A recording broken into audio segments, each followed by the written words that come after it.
On this week's episode, we talk about personalities and describe each other.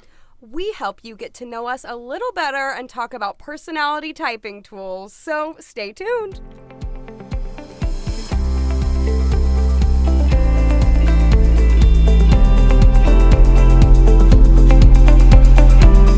Hello, and welcome to Rare with Flair, the podcast where two 20-somethings with the same rare disease are living their best lives. I'm your host, Cassandra. And I'm your host, Casey. Oh, yeah. Guess what, Case? What? You already knew this, but I'm telling you to tell, while I'm also telling our listeners that I am now fully vaccinated. So exciting. I got my second vaccine. Oh, clapping, yes. Clapping. Yes. Yes. I got my second vaccine, and I waited the recommended 2 weeks just to be safe. So I've been going places again, which is absolutely bonkers. It's so exciting, though. And yes, I did know about this because, like we've told you guys before, we talk like every moment pretty much of the day. So I knew this already, but it's very exciting. We've both had our 2 weeks post second vaccine, and we're like, leaving our house again, opening that front door, stepping out into the world. Yeah. It's a little wild. Well, you've gone to Pilates again. I went to Pilates. I love Pilates. Since I do have chronic pain issues, that's one of the things that really helps me. And I haven't been in so long. And I will say my Pilates studio is still doing a really great job at having minimum capacity, and being really safe with classes. I also, today, I did something super exciting that you also know about, but I'm going to remind you and tell our listeners, I got fitted for a bioptic today. And girl, guess what? I got a pink one too. Stop! I didn't know they had pink ones. No fair. They do. I got a pink one, and I'm super excited. I got a bioptic for Christmas, and I finally got to go, get my measurements done. And a bioptic is a device you can use to see things. I am not going to attempt to drive, but I am going to watch theater with it and watch my nephew play soccer with it.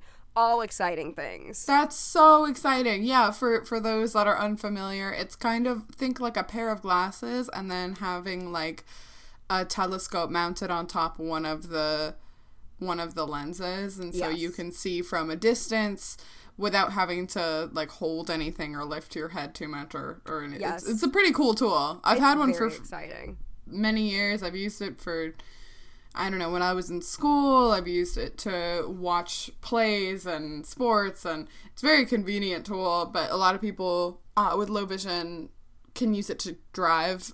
Case and I That's not something in the cards for us, but we use it for other things. Also, Easter is coming up, which I felt the need to mention because I feel like we always talk about holidays on the pod, and once again, it will be after, before this episode comes out, but that's okay. That's okay. We hope you all had a great Easter if you celebrate it, and I'm excited for it. I like I love Easter, so. I know. I'm really excited. I went back to church for the first time in over a year last Sunday, so then I'll be back again next Sunday, and I'm really excited to celebrate while at church. It'll be really exciting. It's a great time to go back. We're very excited.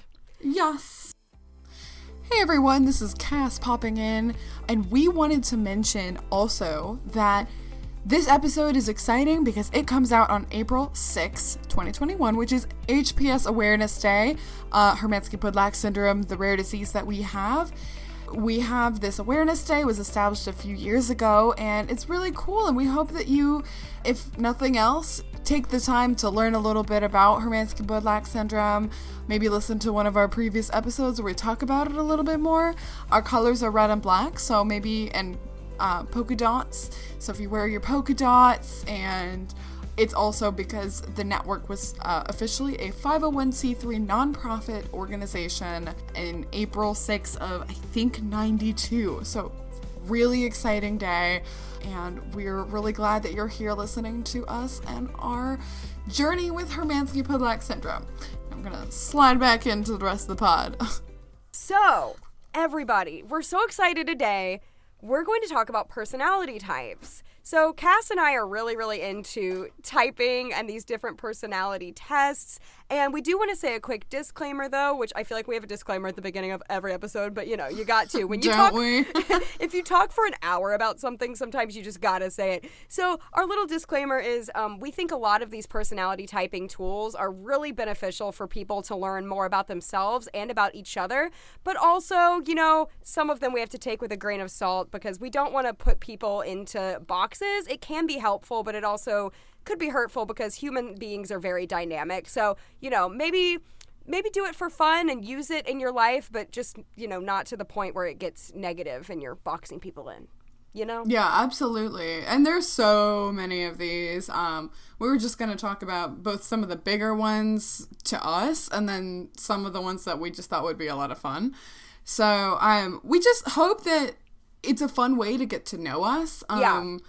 You know, we thought it would be a fun thing to do for you guys to hear us, like, not just talking about ourselves, but talking about each other. Mm-hmm. So, yeah, hope you enjoy. I mean, we were excited prepping for this. We're excited about it because we talk about this all the time just in everyday life with each other. And we were like, what a better thing to talk about than this and let people get to know us a little better. You know, I feel like you guys know our health history inside and out at this point, but you might not know about our personalities as much. And so I don't know if you all, you OG listeners, remember our third episode where we talked about style. But we described our style in 5 words. And for this one, we were like, we should describe our personalities in 5 words. But instead of describing our own, we were like, we need to describe each other's personality in 5 words. So I've written down 5 words about Cassandra, and she's written down 5 words about me, and we don't know what they are. And I think we're going to go back and forth on our words for each other. And so this is how I see her and how she sees me, and who knows? I'm a little nervous, but also excited. Do you want me to do my first word for you? Okay, yeah, and then we'll toss it back and forth. Yeah, we'll toss it back and forth. So I'm like, I don't know why I'm like nervous. My first word for Cass is you are wise.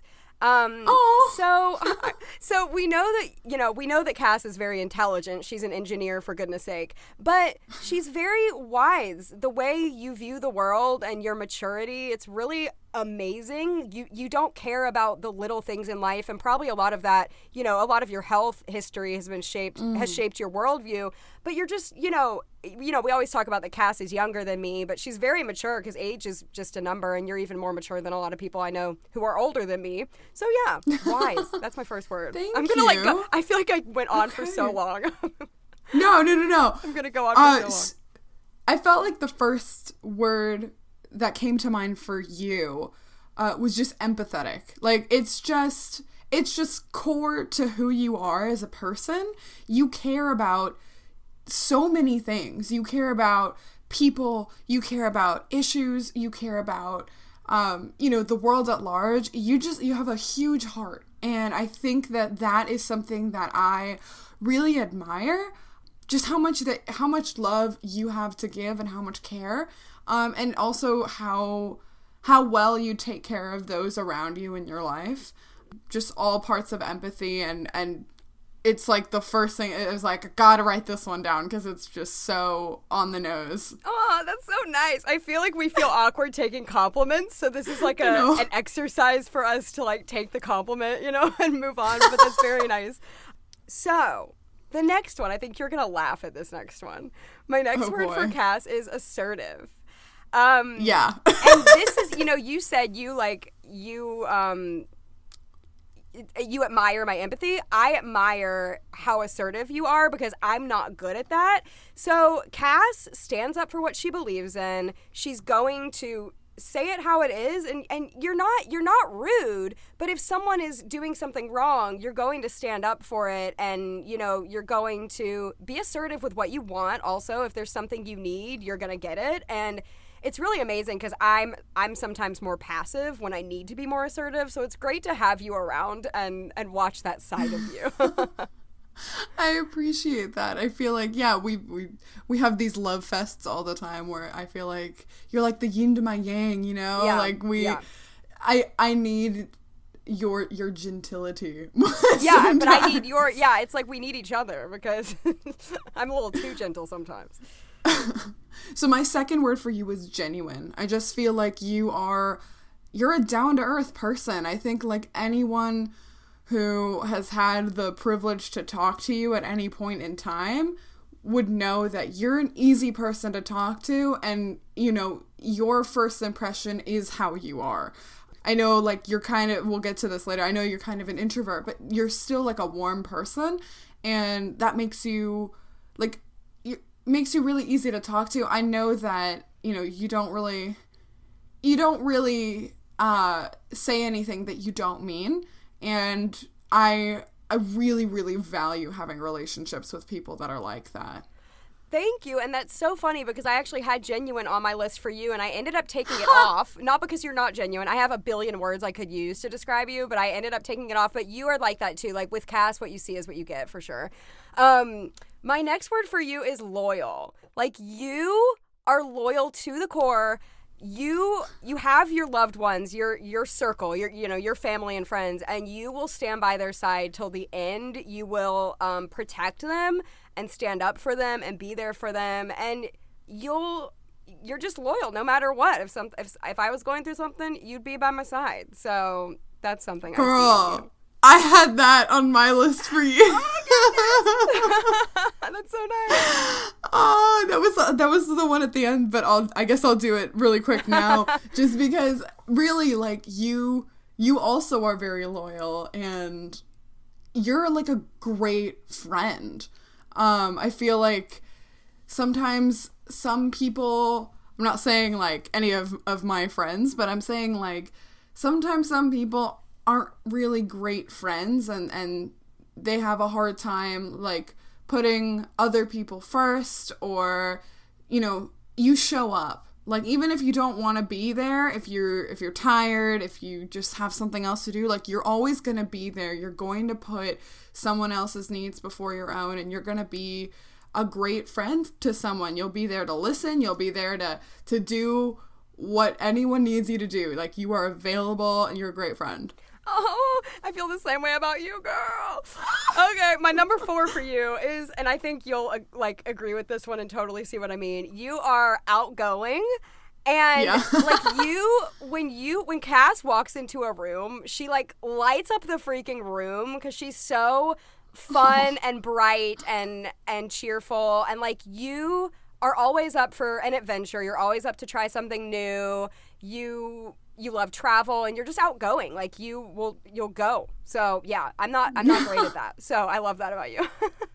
Oh, thanks. I was thinking that you are very passionate, and even though Case is pretty even keel, I feel like when people think passionate, they're like a really like fiery person, but Case gets really fired up about the things that matter the most to her, whether it's positive, like it's something that she's really into, like she knows a ton about, like Buffy, musical theater, like I could you're so passionate about certain things, I know your interests, you know. You're not the type of person that pretty much everything is equally good.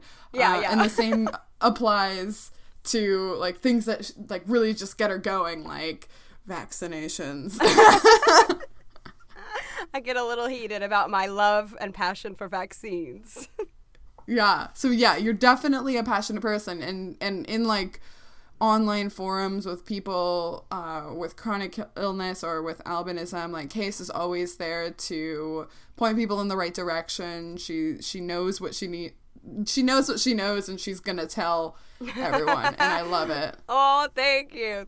She's better at like engaging with people online in the sense of like you will stick to an online fight way faster than I will. Like I bow out fast. I'm like, okay, bye. I don't really want to do this. I try so hard not to get into online disagreements, but sometimes my passion, like you said, gets in the way, and I can't. It's impressive. I can't hold back. I try not to though, because it hurts.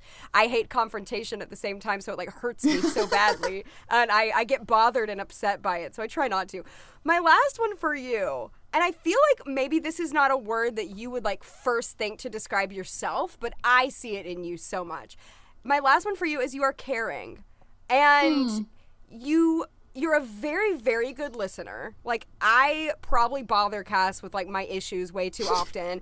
But I feel like whenever I need you, you show up, you're there, you listen, and you actually care. Like, you genuinely, like, give me good advice. Or sometimes even if you're not giving me advice, you're just there to listen to what I'm saying and just validate how I'm feeling. And you really do care. And, like, that's hard to find. Like, not everybody is like that. And so, you know, sometimes you'll tell someone your problems and they'll just kind of write you off, you know, but you actually really care. And I'm not saying that about any of my other friends either, by the way. Like, all of my friends are in my life because I love them and they're amazing. But yeah, no, you really care. So I appreciate that. Thank you. Yeah, that is particularly meaningful because I don't always see myself that way. So I appreciate that. Yes, and I knew you wouldn't because I know you so well. My last word for you is conscientious. Casey pays attention to the little things, and that might be in people, like she will notice small details, but also kind of in our working relationship, she's the one that actually cares about the small things. And sometimes, like, in my mind's eye, I roll my eyes and I'm like, I don't think that matters. Like, it's fine. If it were me, I would ignore it because I'm much more of like a big picture person. I care about the details, but at the same time, like, you are so focused on it to the point that it has saved a lot of time for us because she's paid attention to these things and I would have ignored it. I'm a little uptight. No, you're conscientious. You care, like, you notice, but, you know, you're not uptight because you're not anal about it. You know, it's not like, well, you know, whatever. Yeah. It's wrong. Yeah. You just notice and your care is evident, and that also applies to your relationships with people. Aw, thanks, friend. Well, so I don't know if I feel like when other people describe you, it like shows you and everyone else something about you in a whole new light. Because I feel like if we were gonna say words about ourselves, like, it just wouldn't, you know, have worked. So I'm glad to have had that little moment. Yes. Yeah. So, moving on past this love fest, but it is actually kind of important to keep that, like, all of the things that we mentioned about each other in mind, because they will be recurring themes in the different personality tools that we're going to talk about. Absolutely. But the first one we're going to talk about, and hopefully we can keep this section somewhat short, because Case and I both really like this personality typing tool. So I wanted to give, like, a very brief description. Very brief, okay? It's actually really complicated. And then we were going to talk about our personalities of the Enneagram. So for those that are unfamiliar, the Enneagram is a personality typing tool with 9 distinct personalities. The Enneagram is really neat because ultimately it's based on your core motivations and desires. And I feel like that often reveals a lot about a person, and I think what I appreciate most about this personality typing tool is that it allows room for growth. So there are different levels of health within these personality types. It doesn't per se lock you in a box because all of the 9 types are ultimately related. If you've ever seen the symbol, it kind of looks like a circle with a bunch of, like, a little spider web inside. Mm-hmm. And all of those lines have meanings, but we're not going to talk about that because this is not an Enneagram podcast. But it's, you know, there are times in your life that you'll act more in line with a certain type that's also related to you. And I also think it's neat because it's based on your core desires. These are things that you are likely to do based on what motivates or drives you, and not just like you're this way all the time and that's it. Yeah, it's less about your traits and more about what you're doing because your motivations to do the thing. Mm-hmm. So yeah, let's talk about our types. You want to go first? Okay.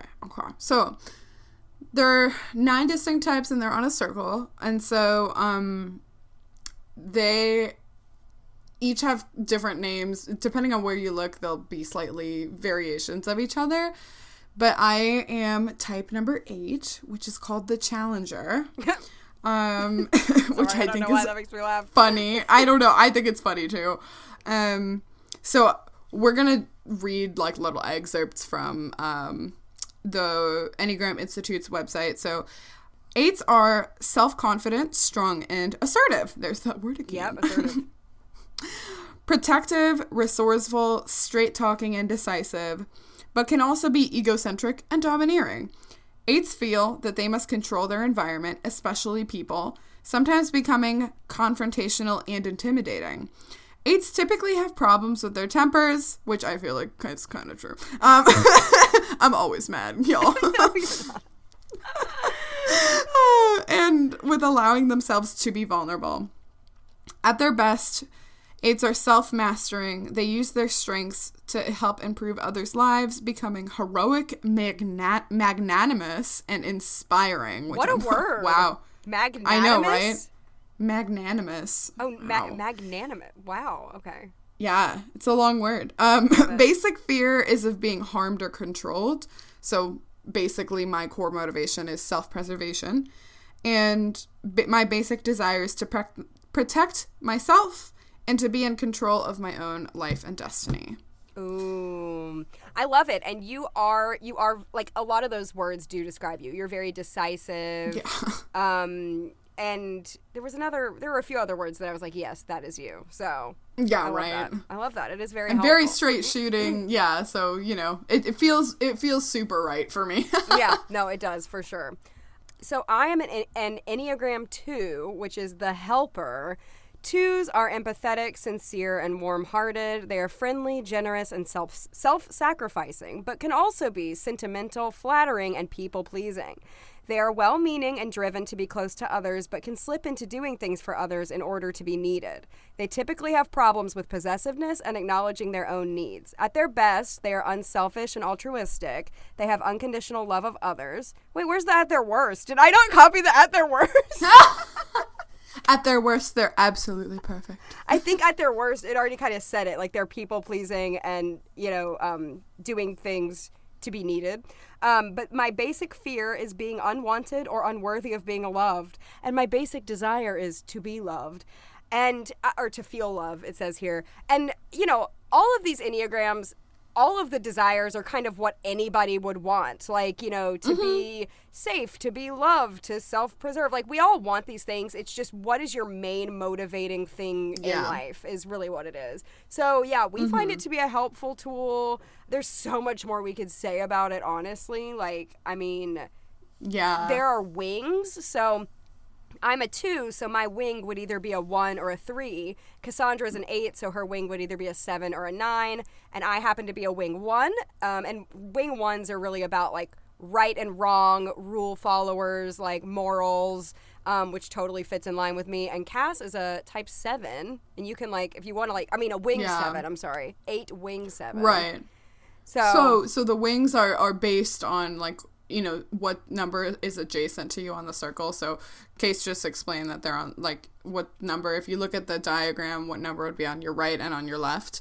But I'm an 8 wing 7, and a 7's basic desire in life is to enjoy life, to have fun. Yeah. And so I feel like I definitely have a lot of that. Like, I really love, I love having fun. It's funny, we've made this joke before, or maybe we haven't, but when we started this podcast, it was so in line with our personalities, that, like, Case was like, I just really want to be able to make something that maybe helps one person, make someone feel, like, less alone in this world, or, like, that kind of thing. And I literally so in line with that 7 part of me that I was just like, well, I just kind of want to have fun, so.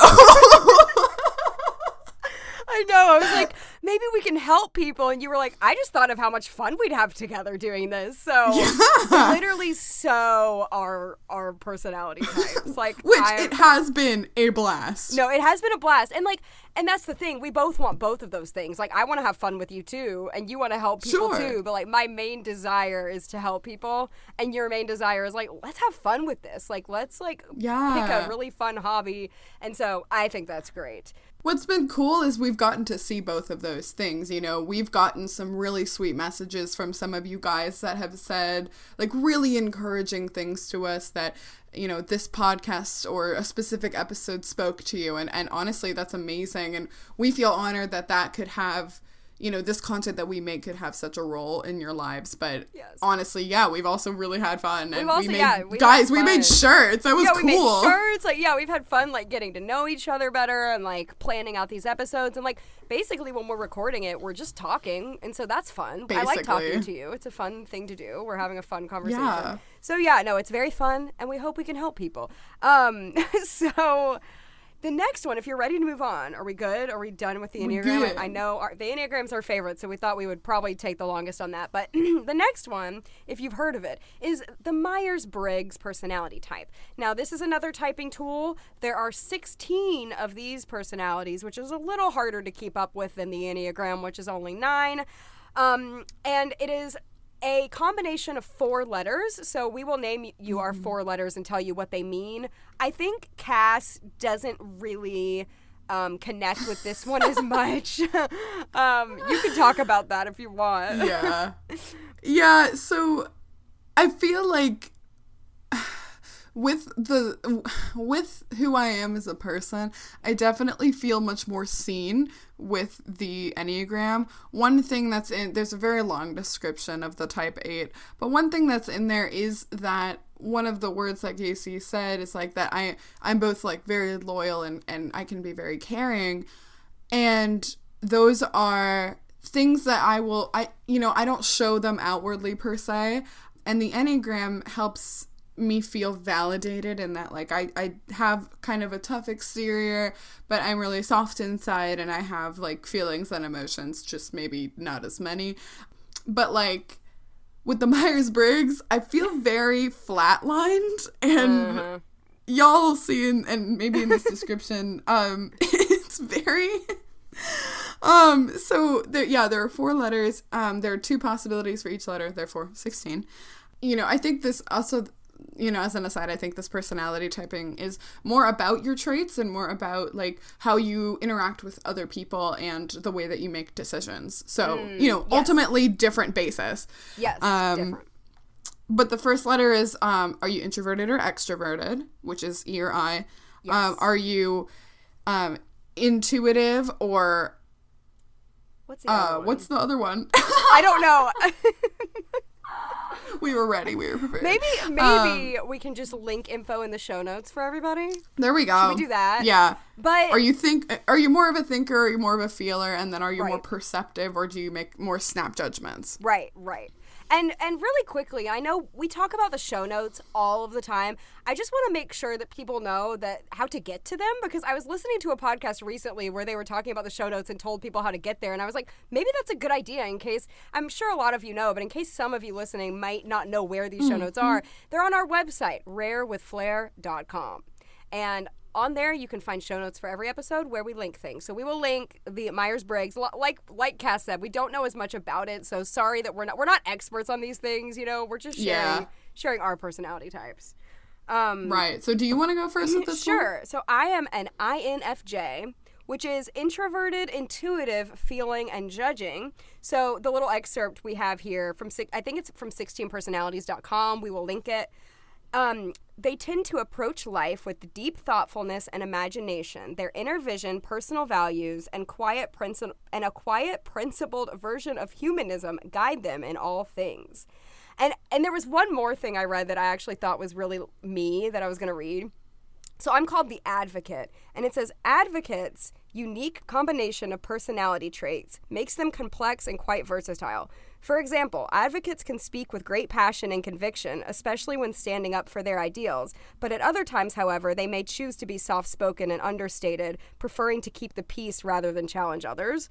I thought that was really me, because we talked about at the beginning, it's I am passionate, and I stand up for what I believe in, but sometimes I just like to be quiet and keep the peace because I am introverted. So I don't know. I unlike Cassandra, actually really do feel seen by Myers-Briggs, and I really related to it a lot. I have kind of grown more to like the Enneagram because I like the whole motivations thing. But yeah, I feel kind of seen by it. But it's not for everybody, and none of these are. We don't want to pigeonhole people into certain personalities.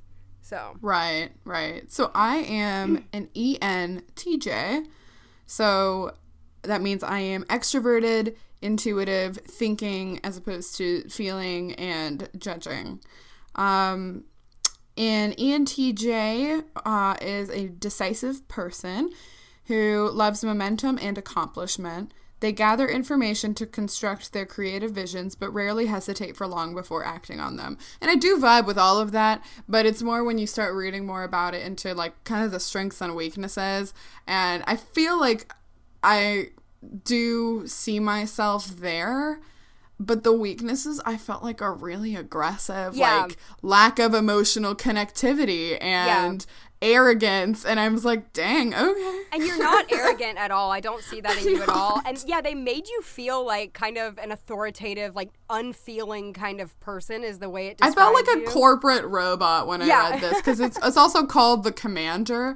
And in like the first paragraph of this description, it was talking about how you could be like charismatic, like a good leader, or like, you know, basically smothering like a cult leader. And I was like, well, that's a fun description. No. Yeah, Myers-Briggs can kind of be a little harsh sometimes, where you're like, you're taken aback a little bit by what it's saying. But anyway, that's our Myers-Briggs. If any of you, by the way, are any of these types, message us and tell us if you share any of the types with us. So I was just reading my outline, and I was like, oh, it's my turn. So we also wanted to talk about astrology. I feel like there are a lot of people out there who do really enjoy astrology. Cakes and I actually don't relate to our astrological signs at all. I cannot stand my sign, to the point where I am embarrassed to be associated with it. When people ask me what my sign is, I like don't even want to answer, because people have such a negative reaction to me after that, and I don't appreciate it.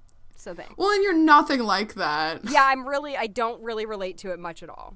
But we'll get into it. You want to go first? Sure. So I am, based on, my birthday, I'm a Cancer. So strings are tenacious, highly imaginative, loyal, emotional, sympathetic, and persuasive, which I think is really funny because I don't really consider myself emotional. I feel like if any emotion, I'm more likely to be angry than anything else. It's just my go-to. Yeah, like that's your go-to negative emotion if you're upset about something. Right. Yeah.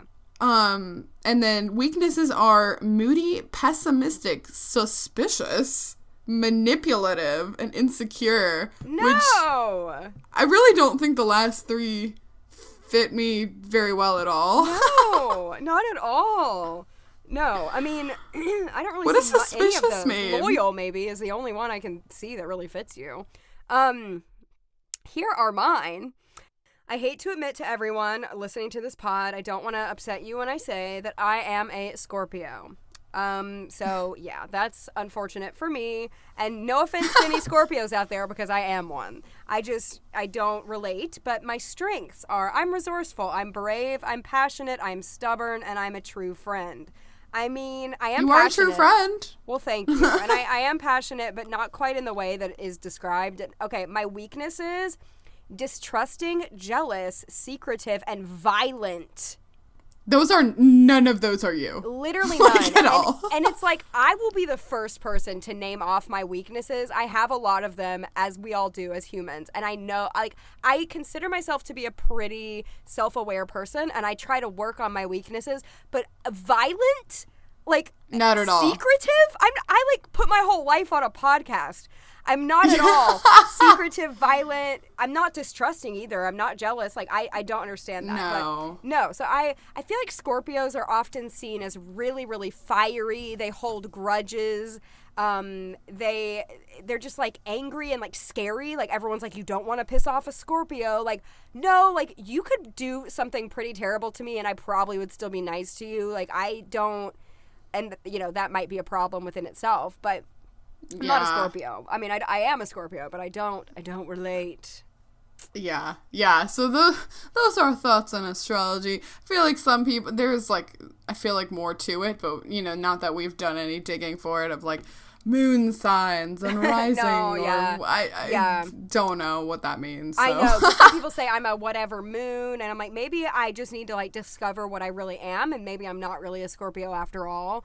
So if anybody knows, November 19th. let me know. Am I really a Scorpio? Help me out, people. Tell me that I'm not. Please save me. Okay, so the next one we thought would be fun to talk about is Harry Potter houses. So I'm sure a lot of you are familiar with Harry Potter. We have Gryffindor, Slytherin, Hufflepuff, and Ravenclaw. And it's funny because I relate to two of them more so, and Cass relates to two of them more so. The other two. The opposite two. So I will go first. I am a Ravenclaw, but I'm also, like, right below it, I would be a Hufflepuff, so I kind of joke around that I'm a Ravenpuff or a Huffleclaw, because I have taken the Pottermore test multiple times, and I keep getting different ones. I've gotten Ravenclaw more, though, so I will read about Ravenclaw. So, a Ravenclaw possesses the traits of cleverness, wisdom, intellectual ability, and creativity.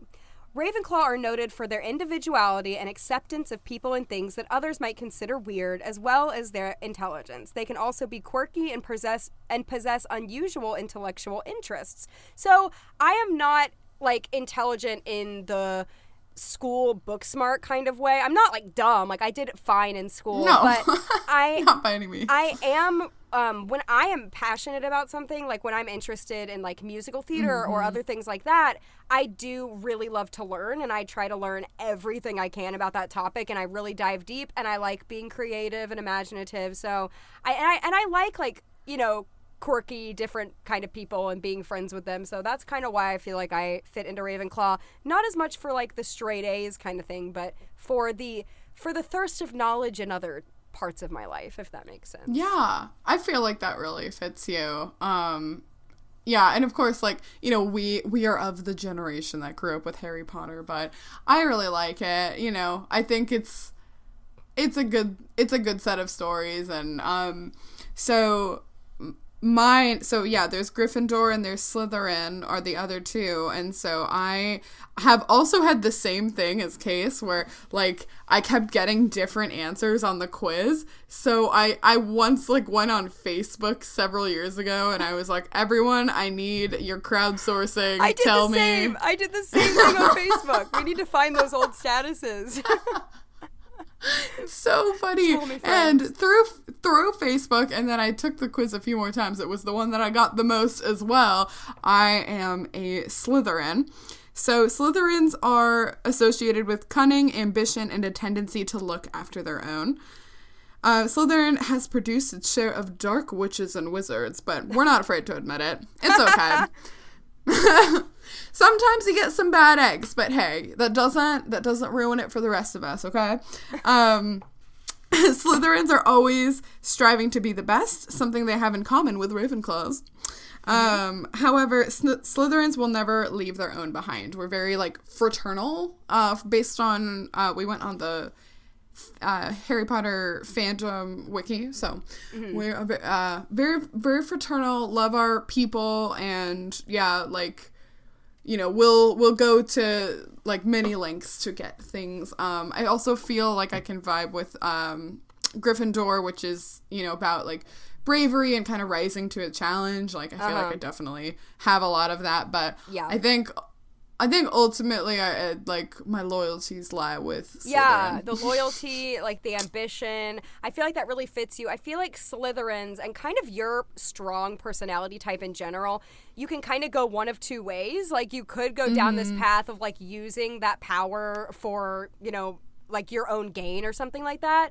But with you, like, it's such an amazing thing to see people with that strong personality type to use it for good and to, like, you know, I feel like with you and with other people I know like you, I feel really safe and protected. Like, I feel like nothing can ever get to me when you're around. And I definitely feel like that with Slytherins. It's like they protect their own, like you said. I feel like that fits you really well. Yeah, thanks. Okay, and then also, so the Harry Potter, like we just talked about, has 4 houses. So we also want to talk about the 4 elements. And when I think about the 4 elements specifically, I think about the TV show Avatar: The Last Airbender. If you're not familiar, you should be, because it's a really lovely show. But it the characters on it can bend the elements. So there is earth, fire, air, and water. And so we were kind of talking the other day, we've never really given too much thought to what elements we would be, but we were kind of talking, and it's funny because we're kind of the opposite ones on this too, actually. Yeah. we really are. Like, each other. You really are like the yin to yang, you know? So you can go first this time of like what element speaks to you. And I think it's obvious if you have listened to the first half of this episode what it might be. Right, yeah. So it's probably fire or earth. You know, just I feel like for obvious reasons, I feel like I'm a pretty like level-headed and grounded person ultimately, but yeah, I definitely have like that like, you know, I can be aggressive, but in like more an assertive way if when needed. And so like I feel like that fire is also like all about control, and I feel like that's something, especially even thinking about the Enneagram, 8s really value control, and not always like in a negative way. I feel like controlling gets like a bad rap. But, yeah. But yeah, so I feel like that works for me. Besides, if you have seen Avatar: The Last Airbender, you know that my girl Toph, who is blind and who I'm convinced we're like basically the same person, because she's also like snarky and like, but she's very like talented at what she does. She bends the earth. And so I'm like, I could be like her. Yeah, no, I would 100% put Cassandra in fire, except for the fact that she is so much like Toph, who is an earthbender. I know, right? So I'm like, you are either earth or fire, probably. I think we both kind of came to the consensus that we think I am water. I kind of am probably the most Katara-y out of the show. And if you guys don't know what I'm talking about, I'm really sorry, but Katara is a name of a character on the show. If you do watch the show and you know what we're talking about, you're probably going, yes, I know. But but no, water, I think the water tribe is kind of compassionate, kind of motherly. They're really family oriented. They like take care of their people, and they're all about healing as well. Like you on the show you can heal with water, and I feel like that would be something I could see myself in, maybe. So yeah, there we go. Well, and water is both subdued and powerful. Yeah. So like when you need it to be, like it can be like this big force, but you know, it can also be a very gentle thing, like with the healing. So I feel like that really fits you. Good point, Cass. Good plus point. Katara is awesome. I love Katara. Oh, yeah. We're like the Toph and Katara, even though they like hate each other at first. So They I guess I don't know what that says about us. We didn't hate each other at first. No, y'all. no, we really didn't. We wanted each other to think we were cool. Yeah. That was, if you want to hear that again, listen to our conference episode where we retell our meeting story. But okay, so I think this is like we're nearing the end here, but we also wanted to talk about love languages, which is, you know, personality based but different in the way that we show and receive love and things that are more meaningful to us. I feel like if you know me at all, I think this is like kind of an interesting thing to listen to when someone really lays it out like this. Yeah. But do you want to go first? Yeah, sure. So the 5 love languages are acts of service, words of affirmation, touch, quality time, and gift giving. And it kind of changes. It's like, you know, you have to think about what you prefer, how you prefer to give love, but also how you prefer to receive love. And that might not be the same. Sometimes it is for some people, but I think my favorite way to, and I think everyone also loves all of these things, right? For the most part, like most people love receiving love, no matter what kind of love, you know, how it is. But I think for me, my favorite way to receive love is through acts of service. If someone offers to drive me somewhere or does an errand for me or something like that, that just really warms my heart. And I think I've talked about this on my YouTube channel before. I think it's kind of disability related for me. I think because I can't drive and because I often feel like I'm a burden to people, when people offer to do those things and they act like it's not a big deal at all, that is such a powerful form of love to me, and it shows that they care for me. But I also really love words of affirmation and gift giving, and I think those are my two favorite to give. I love giving my friends words of affirmation, building them up, telling them how great they are, and I also love gift giving, and I know gift giving can get a bad rap sometimes of being like this materialistic thing, but I love like really, really trying to sit down and pick out a very thoughtful gift that person will love. And it's very obvious when I receive a gift that seems very thoughtful, like they really thought of me, and that warms my heart so much. Like Cass sent me cookies recently because I was going through a bit of a hard time, and it literally like meant the world to me that someone would think of me and go out of their way to do that. I'll never forget it. So those things really, and sorry, I keep talking, but my very lowest totem pole is quality time because I'm an introvert. I don't require a lot of quality time. Please leave me alone. So that's how if someone wants a lot of quality time from me, it's actually a major turnoff, and it like smothers me and I feel stressed. So that's that.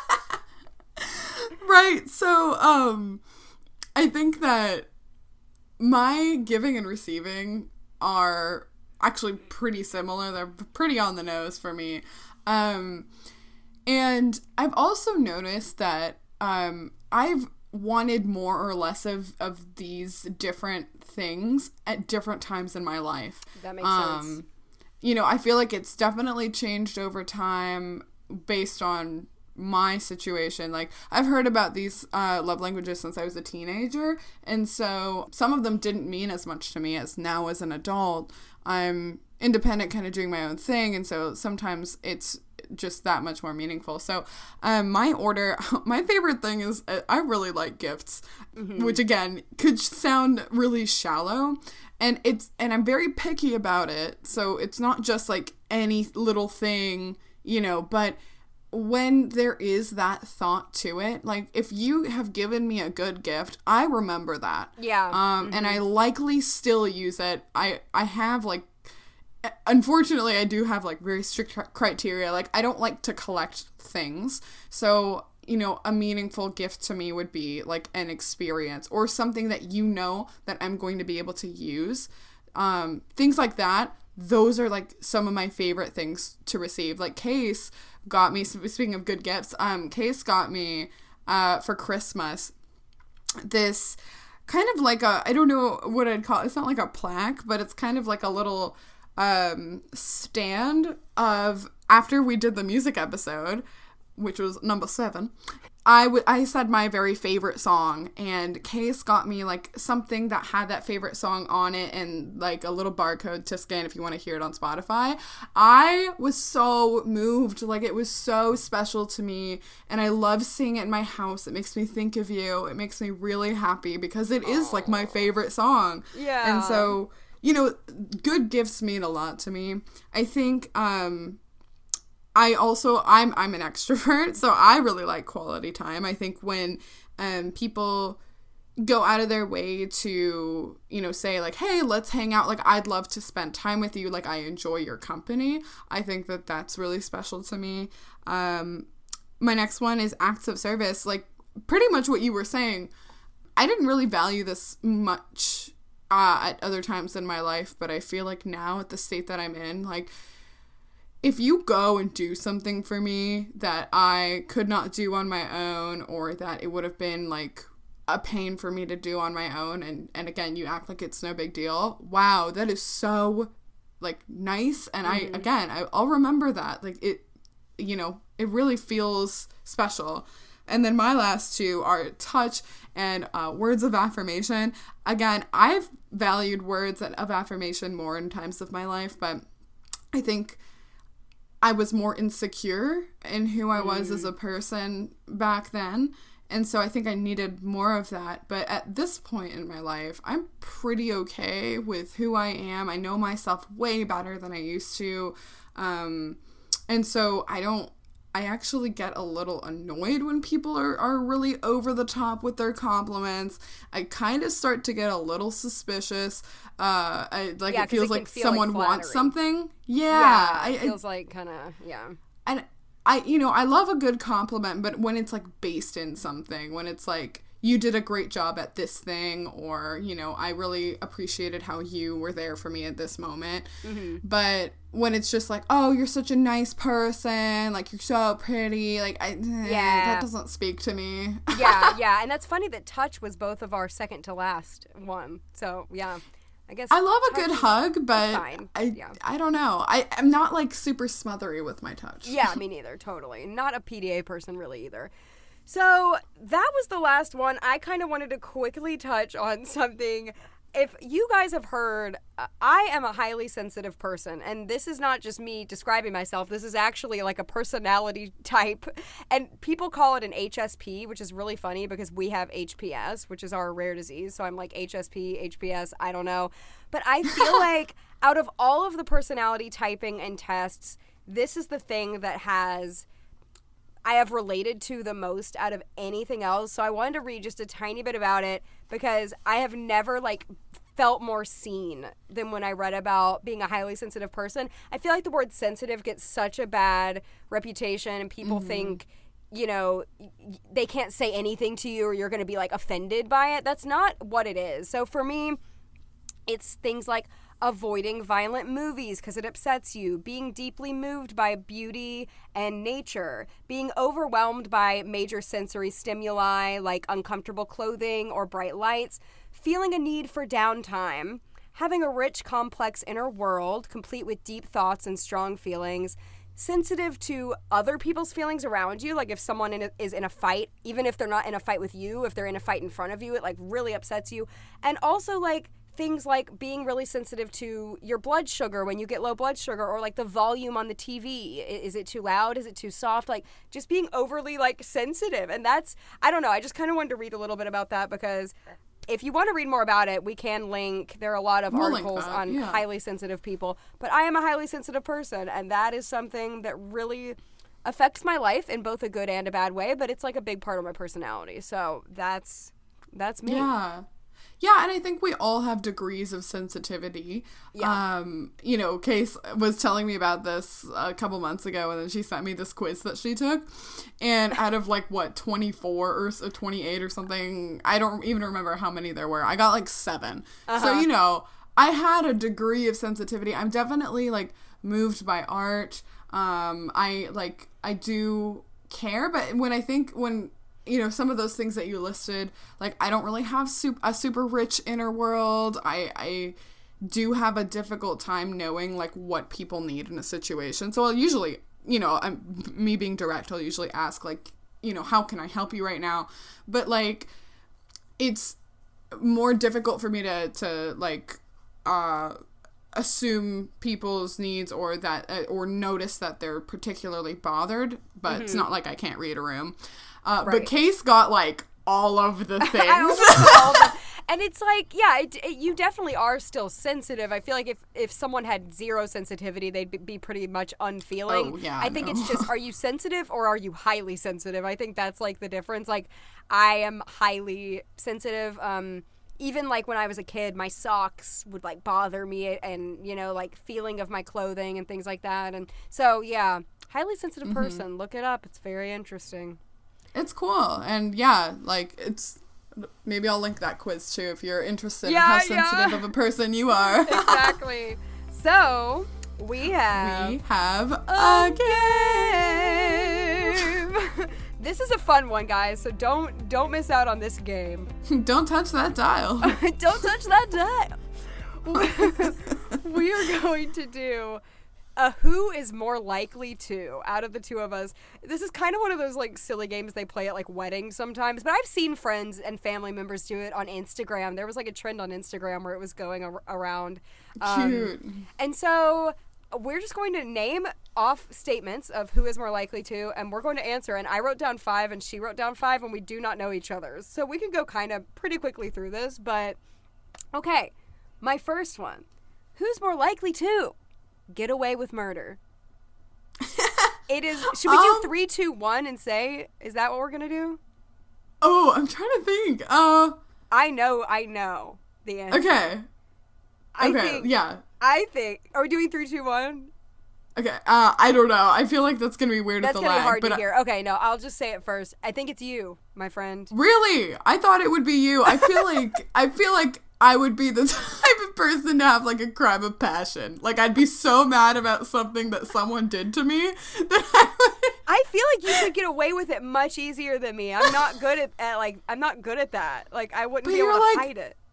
That's true. I don't know if I'd be able to hide it though. I think it would really bother me. Well, I would hope it would bother you. Gosh.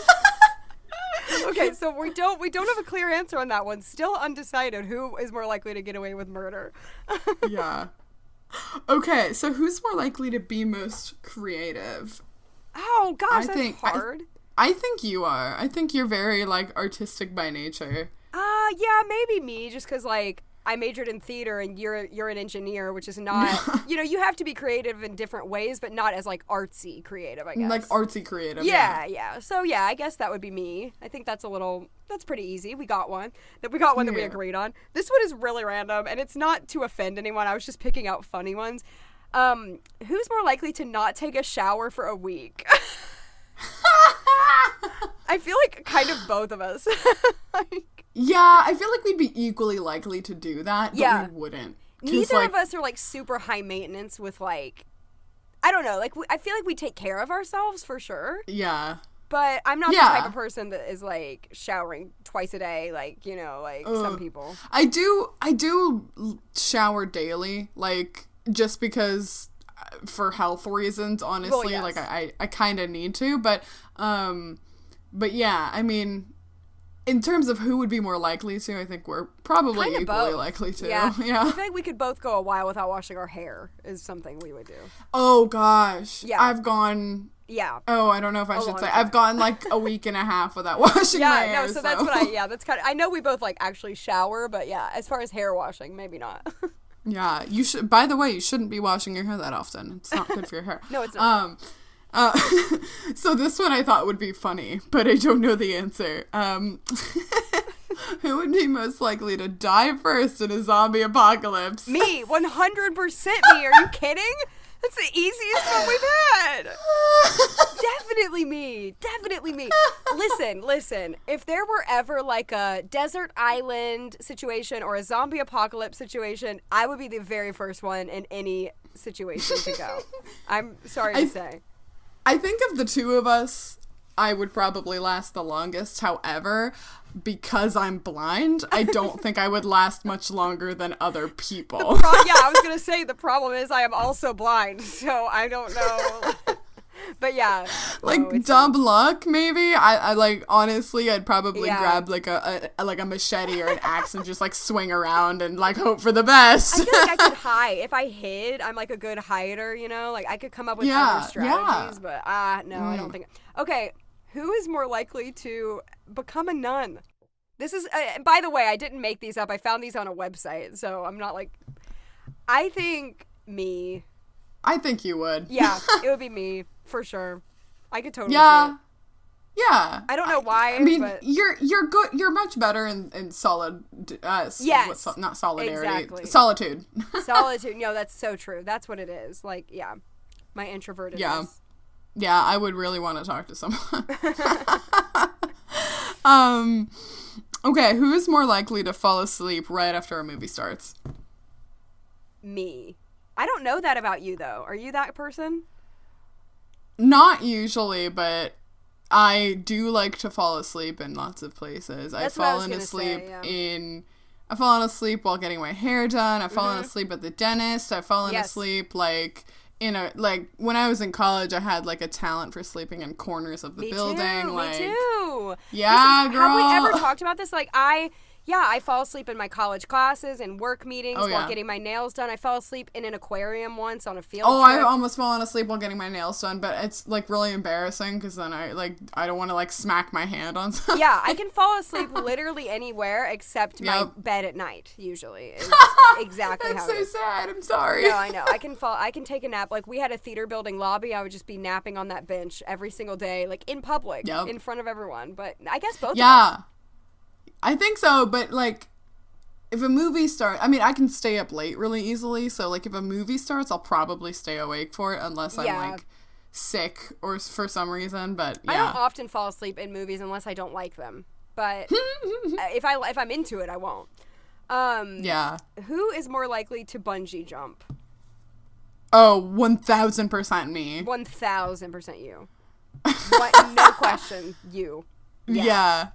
So we have an amusement park called Kings Island in Ohio, and there's I love like those Daredevil stupid rides that like there's this one ride that's called the slingshot, and you're basically in a pod and they just like shoot you up into the sky. And it was probably the funnest thing I ever did. Shout out to my brother Carlos who did it with me. It was a blast. When I was younger, I did a lot more daring things. I did a lot of like zip lines and crazy rides like that. So it's not like I like wouldn't, you know, it's not like I've always been afraid of that. I think as I've gotten older, I'm like, no thanks. Yeah, that's fair. Yeah. That's fair. Yeah. Speaking of things that I've gotten afraid of as I've gotten older, who's more likely to scream at a spider? I think I liked bugs more as a kid. I think me and you, both of us. I don't like the bugs because I cannot see the bugs. I freak out like a little too dramatic when I see a bug. No, I know. No, Yeah. You guys, like, no. Literally, like, very recently, maybe a week ago, I saw, like, a beetle. I was, like, cooking, and I had my, like, flour jar out, and, there was, like, a beetle crawling around the edge of it. I lost it. No. I screamed, and I called my mother, okay? Yeah. No, I called my mom, too. I'm like, Mom, come over. Kill it. Okay. My very last one is, who's more likely to become the president? Oh. I feel like probably you. Oh, but I'm not good at diplomacy. Oh.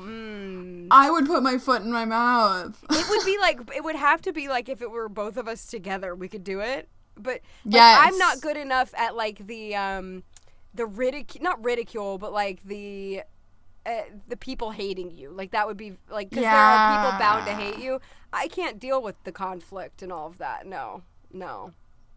And also the leadership. I'm not the best. I can lead if I need to, but I'm not into power. That's not something I've ever really like wanted, is power. Like that's actually I something find myself in have. like these situations, like when I'm like in a group, I feel like I tend to end up being the de facto leader unless there's someone who just really wants it, and it's not like I'm even really trying for it. I'm not like gunning for positions of leadership, but I feel like it often happens for me. That that happens to me sometimes too, but I don't love it. Like I don't hate it, but I would never want to be the president. No. Yeah. Oh, that sounds like a difficult job. Sounds terrible. I think the answer to this next one is both of us, and this is my last one too. Okay. Who's most likely to be hangry? Oh, absolutely both of us. Yeah. I get so angry when I'm hungry. I'm so very moody. hangry. And I'm not a super angry person, but when I'm hungry, like I'm going to get very annoyed. Like I am more of an angry person, so I get angrier as I get hungrier. I feel like everyone listening to this is gonna think you're so angry all the time. Like generally you're a very happy person, I feel like. I really am, but like I have kind of a short fuse. Yeah. Yeah, like, I feel like it's like oh, sorry. You were go ahead. Cutting out. I feel like if you're gonna have a negative emotion, you would go to anger before you'd go to like crying, upset, emotional, like that. That's what you mean, but I feel like I don't want the listeners to think you're like this angry things person. just annoy me quickly, and I'm just like, oh my gosh, like I just kind of get exasperated with things. So that's what I'm talking about. Usually, like when someone like is really like they really need my attention at work or something, I'm just like, oh, what? Yeah. Like so annoyed, like leave me alone. But no, it's more that, and I'll definitely like rant easier about stuff than I will like be sad crying. And cry. Yeah, exactly. Crying is a vulnerable experience for me, and I don't particularly like it, but like I know that it's important to cry. I cry like once a week probably. I do too. I just hate it.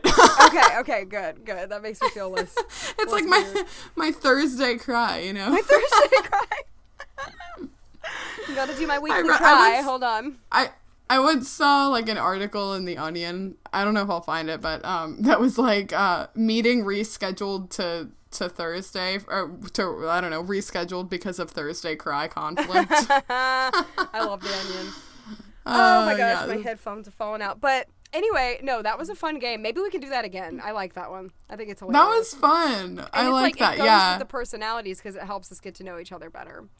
Yay! So you guys, we have a new game. Who knew? Who knew? We were always trying to find new games, so that's a fun one. But anyway, I guess that's it. Thank you so much, everyone, for listening.